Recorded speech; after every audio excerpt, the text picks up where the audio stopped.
At this point, there is no chance Rishi Sunak could make a miraculous comeback. He would actually have to be Jesus Christ himself in order to make such a miraculous comeback. His campaign is dead. Deader than a dodo. It's deader than Monty Python's very own dead parrot. And quite frankly, he seems to be making more gaffes in his campaigns than even Liz Truss is. Shocking, but there you have it. And it's probably because of he's had to alter his campaign from what it was to essentially try and match Liz Truss's populist appeal and, shall we say, offerings of promises, which probably aren't going to be kept, but there you go. And what's worrying now is as we move into the situation of, well, Liz Truss taking the throne, shall we say, we've already worried about the video we just did recently about the fact that Liz Truss might be the chatty rat, and the fact that in her own departments and she herself is a prolific leaker. And I think we are going to see leaks from number 10 on an industrial scale, the likes of which we haven't really seen before, all probably coming directly from Liz Truss herself as she tries and briefs the press, or at least leaks, shall we say, less favourable info about other cabinets, ministers, or even the other government themselves in order to get them to act in a way that she would like. Yeah, you can see why that's quite concerning. But things are getting worse because it turns out that Liz Truss might be bringing in as a potential financial and economic advisor one Patrick Minford. So before we go getting into the article, please do remember to hit that like, share, and subscribe button. And of course, down below, there are links to my Patreon page and a one-off link called Buy Me Coffee, where you can, well, buy me coffee. And as always, thank you very much to all those people who do help and support the channel that way. So over we go today to the New European with a very worrying story on this, to be honest. Let's not, let's be straight with it. It is very, very worrying, the fact that she's getting these awful advisors in. So, Liz Truss's tragic money tree. It lasted less than a day.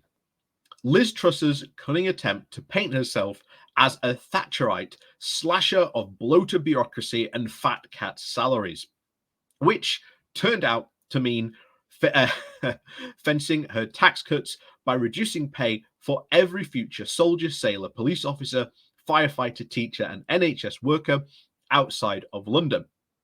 It wasn't quite the vote winner she thought. It reeked of callousness. It reeked of incompetence. And as one of her opponents put it very neatly, it's hard to tell if she can't count or just hates nurses. An embarrassing U-turn then quickly followed. What's been left out, though, is where else Truss is going to find the £8.8 billion that she has claimed this policy would save. She has already committed to over 30 to 35 billion in tax cuts on day one and an increase in the defence budget of £23 billion, at least a year by 2030. All of it apparently available through efficiency savings, borrowing more and cutting the size of the state, losing about 8.8 billion of those savings in one morning does not bode well. And this is without factoring in the money that will be needed when Truss inevitably U-turns on the extra help with fuel bills. And this is, you can already see the catastrophic economy Liz Truss is going to literally govern the nation into, because I very, very much agree. You're looking on 30 to 35 billion tax cuts on like the first day she's meant to be in office. That's a lot of money to lose. And, 8.8 billion of those savings in one morning, I agree, does not bode well at all. The obvious cause of this disaster is that Truss has chosen to take on some strange advice. The regional pay board idea seems to have come straight from the think tank Taxpayers Alliance, a very secretive right-wing think tank which taxpayers can't join and which seems to think the solution for each and every problem is to slash tax. Why is that the case? Well, because it is in reality, it's a right-wing free market libertarian think tank. And that is their solution to everything. If you've ever met a right-wing libertarian or just libertarian in generals, they're just like, yep, their solution, just cut taxes, cut everything, and then somehow society will still function normally. Yeah. So, anyway, Truss has also picked Professor Sir Patrick Minford as an economic guru. And obviously, as I said at the beginning, Minford should not be treated as a serious economic advisor. This was the guy who was rolled out back in 2016 as being sort of, if Daniel Hannan was meant to be the brain of Brexit, then Minford was meant to be the Brexit economist. Any ideas around that or any questions were meant to be fielded by Minford. However, Minford proved to be far, far more a liability than an asset to the Leave campaign, hence why you practically never saw him. And when he was wheeled out, it was kept very, very secretive about what he would actually say, or at least told to be very vague about what he was really saying. And trust me, he posited exactly what Brexit was all about: to reduce the size of the state, to sell off the NHS, to sell off any more private assets, that farming would be destroyed, as well as the UK's manufacturing industry, and instead we would just import everything. Trust me, Minford had some insane ideas. And like I say, we've covered him before in the past.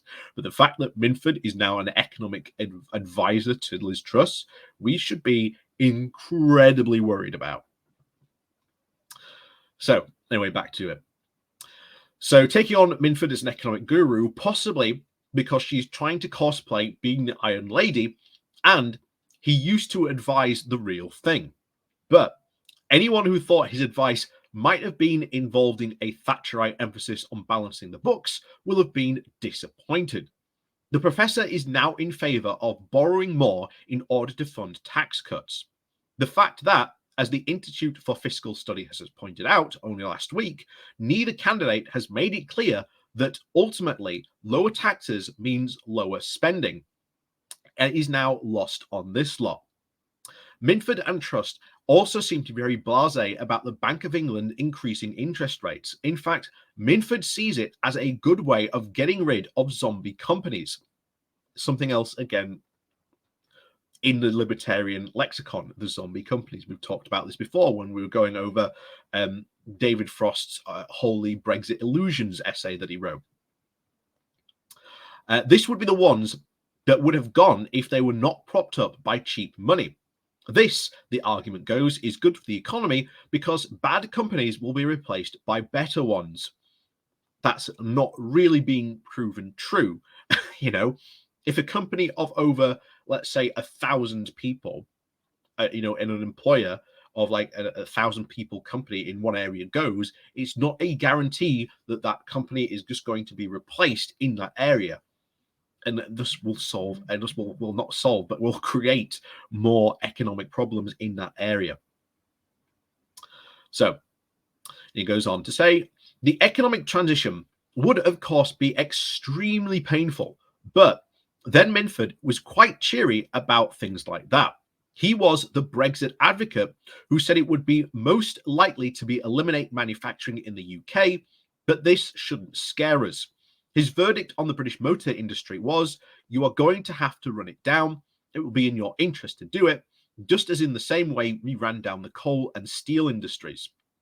Minford is not an advisor chosen to make the Tory party look or sound cuddly or caring. But But to turn to those promises into policies, the Prime Minister Truss would also have to find a Chancellor who is compliant and will tear up the rules to let her get her way. Step forward, Kersey Quatang, the longtime friend and co-author of her and several other Tory MPs of Britannia Unchained. This controversial polemic was written back in 2012 and characterised the UK's bestest way that the UK was beset by a bloated state, higher taxes, and excessive regulation. It was then accused the British workers of being amongst the worst idlers in the world, and Kutang is therefore just the kind of person who will give the PM and her Brexit supporters what they want. He will back the slashing of the civil service again, tax cuts, whether the country can afford it or not, and will join in the Brexit fantasy of yet another bonfire of red tape. The fact is, he's an old Etonian classicist scholar with a reputation for self-publicity and willingness to say anything or anything to get ahead. Remind you of anyone else. And that should set the alarm bells ringing. And that really should set the alarm bells ringing. Truss is going to Truss is going to be bad, and she's going to be certainly worse than Johnson, but she's going to be worse in so many different ways compared to Johnson, and she's going to do so much more damage, so much more damage. Kutang also does, however, have the advantage of not being John Redwood, one of the original Brexit bastards in John Major's cabinet, who is being touted for number 11, or at the very least a key role as an economic advisor by the Express and Telegraph. He also has the support of both UKIP and the European Research Group, which tells you all you need to know. At 71, he is a dyed-in-the-wool Thatcherite and Eurosceptic ultra whose wish lists includes further cuts to immigration, normally seen as bad for growth, as well as automating the railways as a used for destroying union power and buying British. Redwood believes that the EU has deliberately destroyed the UK's apple orchards and that Brexit should be their triumphant return. Something that he shares definitely in the line with Liz Truss very recently, also talking about the same apple orchards. A Brexit balmy bonus, if you will. Doubtless, our bountiful new apple orchards will revitalise whole sectors of the British economy. And of course, for those of you who don't know about apple orchards, to grow an apple tree able to produce like a crop, it takes, I think, roughly around 15 to 20 years for that tree to grow. So, yeah. Anyway, it continues. So, underlying his every economic thought is that everything from the NHS to the army is so badly run that only a competent manager like him, or possibly even the private sector, could get their hands on the books. Then there would be far more than enough money for everything that we wanted, and huge tax cuts too. This is the perennial right-wing fantasy that bears as much relationship to the reality as Redwood's musings did to the Welsh national anthem. Still, even if Kutang or Redwood did get their very shaky hands on the nation's money, Truss also has indicated that the new Chancellor may not be quite as important as the previous ones. Boris Johnson's lost a Chancellor because Sajid Javid insisted on the power to appoint his own spads and advisors. Truss wants to go further and destroy the power of the Treasury. She, like many on the right, sees it as far too cautious and full of Remainiac traitors. They will be purged and replaced with true believers who will do number 10's bidding. She has also toyed with the old idea of splitting the Treasury up into two departments, a finance ministry and an economics ministry. The danger with this is that the MP and any other ministers who get to dominate the economics ministry and then just demand that the finance ministry gives them the money that they want. Even the Treasury's fiercest critics point out you need at least one senior cabinet post and that is interested in sound money and balancing the books. Splitting the HM Treasury in two destroys that power and leaves the spending department and the PM's own economic advisors in charge. And that is a global financial crisis, really at the best of times, to try and tinker with how Britain runs its money. Truss and her supporters are economically illiterate, yet they do have a plan. They want the UK to take part in a race to the bottom, cutting regulation standards and safeguards to make Britain's economy more efficient.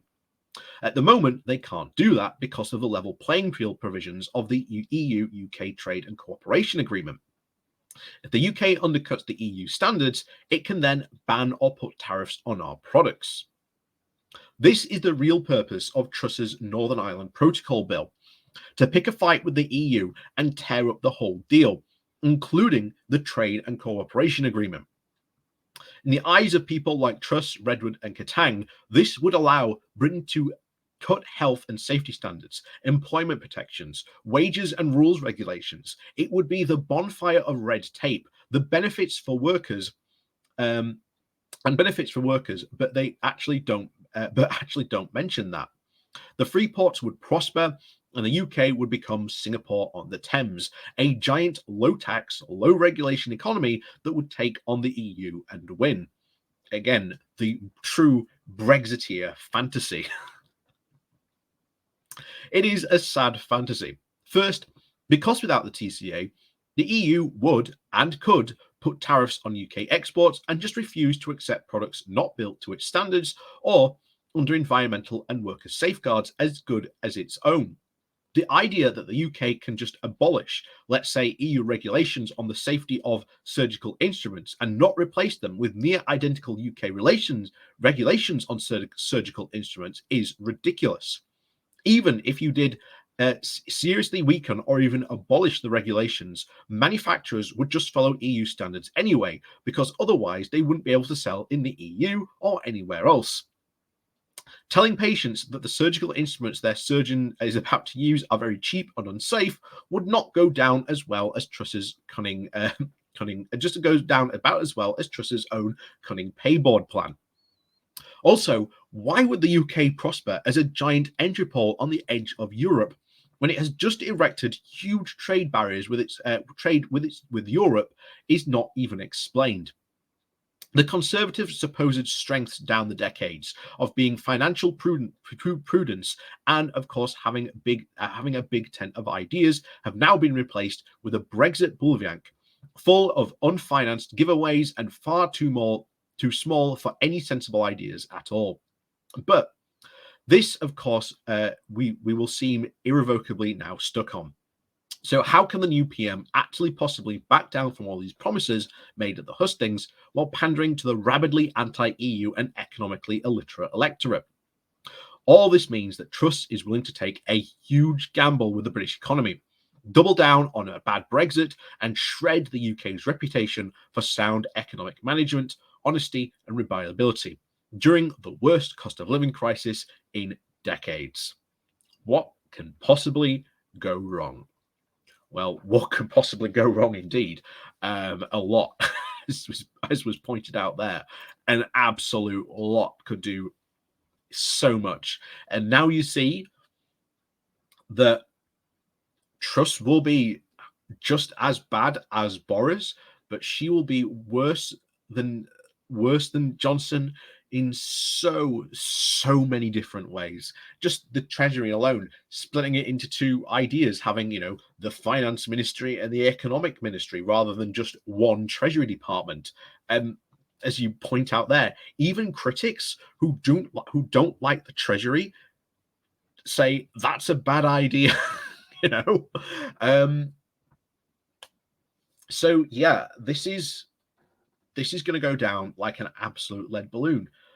And like we've always said, November is when all this kicks off. There is going to be so much stuff going on in November, and Liz Truss herself is going to have to do U-turn. She's going to have to step in with the government to actually help during this cost of living crisis. If she doesn't, you're going to see mass protests, mass strikes, and who knows what that could eventually lead to. If that happens, because trust me, the anger out there is palpable at this point and doesn't look good. So, as always, thank you very much for watching. Please do remember to hit that like, share, and subscribe button. And of course, down below there are links to my Patreon page and a one-off donation link called Buy Me a Coffee, where you can buy me a coffee. And as always, thank you very much for watching, and we'll see you all next time.